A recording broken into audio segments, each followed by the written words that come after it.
Pro Stitcher screen. So I was on the Pro Stitcher tab, and right next to my quilt is where that baste button is. So I'm gonna turn that baste button off because I am all done basting now. So again, this whole set was found on ProStitcher.com. So I'm gonna go File, Design, and Open. I saved it to my D drive. I created a folder, Angie's project, and then this is the entire casserole carrier for the one that's called Happiness is Homemade. This is also all of the files of the one that is the buttered biscuit casserole carrier. So I'm going to do this Happiness is Homemade one. There are all of the individual pieces if you wanted to place them individually. There is this stitch out for your lining too if you want to let the computer do the stitch out for the lining. So you've got a few different options. One of the things that I noticed is there is one part in the bottom, like I talked about, that I didn't really love, the flame that doubled up, because it did draw. I'm wondering if it'll do the same thing with us basted, but we're gonna try it. So you can see that there are duplicates of the design. These are the exact two same designs. Those are the exact two same designs. They're just the different colors. And the different colors are the way that it is saved. So if I get rid of the HQF, that's gonna get rid of all of the tan files and only show me the green one. We've found that if you have a choice, we're always going to use the green files because it's an HQV, it's a vector file, which means that it scales better. So these are HQV is still highlighted, where if I flip that and turn off the HQV, you can only see the tan ones. But I don't want the tan ones, I want the green ones. So you could just turn off HQF here if you wanted to, or just make sure that you're always selecting that green one. So we're going to open up the entire thing because it is already laid out, and I found that it was actually pretty easy to get this to work with the entire layout instead of trying to place the pieces individually and make sure that I match them up. But they do give it to you in this file folder for you to decide how you want to lay it out. But I really liked that they did the work for me and have the entire layout. So we're going to open that up. So here is that entire layout for you. You can see everywhere that there are dashed lines. Those are going to be your jump stitches. And remember, everything that stitches is going to turn orange for you to help you know what's already done and what isn't done. But we're going to make some tweaks to this, like I said. So first thing we need to do is we need to get this placed on top of our white fabric to make sure that we have enough left and right and enough top to bottom. We can't really know the top to bottom yet, but like I said, I did a test one and that was great to try just to make sure everything is going to work out.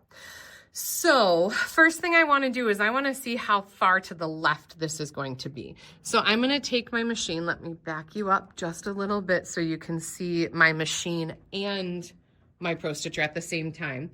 And I'm going to take my machine over here to the left. This does stitch about 44 inches wide. My fabric we cut at 53, I believe. So I gave myself about 9 inches extra. So I'm going to leave myself a little bit over here, and I'm going to come up about there. So I want to leave at least a couple inches from that top. Can you see on my screen where my orange crosshairs are right here? So that is like technically where I want this top left corner of this design to be. So I've moved my needle where I want the left edge to be and as far up to the top as I want it to be. Then I can come to my modify tab, my reposition tool, and there's a top left button over here. So that's going to shift this. So then this edge is lined up with that orange crosshair there, and it pulled it down for me. So that edge is lined up with the top. Then I just need to make sure that, yep, that's going to be just fine. I'll be able to stitch that and it's not going to be off my white, but I want to make sure that it's going to work all the way over here too. So let me bring my machine this way and let me hit that home button on the screen so we can see this better. So I'm looking here along this edge and just making sure that, yep, that's going to fit. And I still have some extra white over there. Can you see that okay? There's a nice glare on there. Let me zoom back in on my screen a little bit better. There we go. So here is my right edge of my dish. Here's where my needle is, and I still have some extra fabric left there. So that means I'm gonna be able to reach this entire center within my white fabric, and I can also reach up here. So this is where it's gonna stitch there, that top edge. I know that I'll have enough coming towards the bottom because again, I already did a practice layout. So the way this is set up to stitch, it's gonna stitch this top Happiness is Homemade first. And I know that because there is a green circle right here for where it's gonna start. This red circle all the way down here is the last part that it's going to stitch down at the bottom. So this is all ready to start stitching. So I'm gonna hold on to my top thread here. I'm gonna tell the Pro Stitcher to go ahead and start running this. It's gonna move to the starting point for this design, and it's only gonna stitch that perimeter. If you weren't, sorry, I should have backed up. If you weren't sure that you were able to reach everything, you could have pulled the machine down towards you. That would be a good tip. Before you start sewing this, pull that machine down towards you and see how close I am to my roller bar here. I have enough space, but I should have checked that before I started. So I can go ahead and tell it to resume. It's gonna take those tacks, it's gonna lock these stitches together, and this is just going to sew that perimeter on here. Back you up just a little bit so you can see the whole thing, because I kind of want you to see Pro Stitcher screen and my roller bars too. So it is just gonna stitch this perimeter. It's gonna stop here. It's gonna take another tack right there. I did find that on this last one, some of them were a little bit open. So I did turn this back on and do just a little wiggle to make sure that my starts and ends were locked together really tight. Then I'm gonna make that long tail. I'm gonna come back and do one more stitch to pull up my bobbin thread. Then I don't have to move the machine. I can just tell it to resume, and it's gonna find the starting point for the next part of this pattern.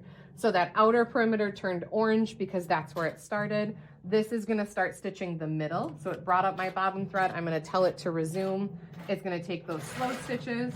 I can sneak in there and cut those tails off.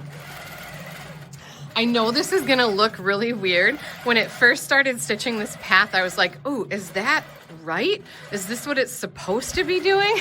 And it will close everything up, but there is a couple spots where it is gonna skip, but just trust the process. Just know that the way that this was digitized, it has a starting point, it has a stopping point, and it's gonna work through this whole first part of our casserole carrier within our throat space. Remember, I am on my Amara 20 machine, so I have about 14 inches.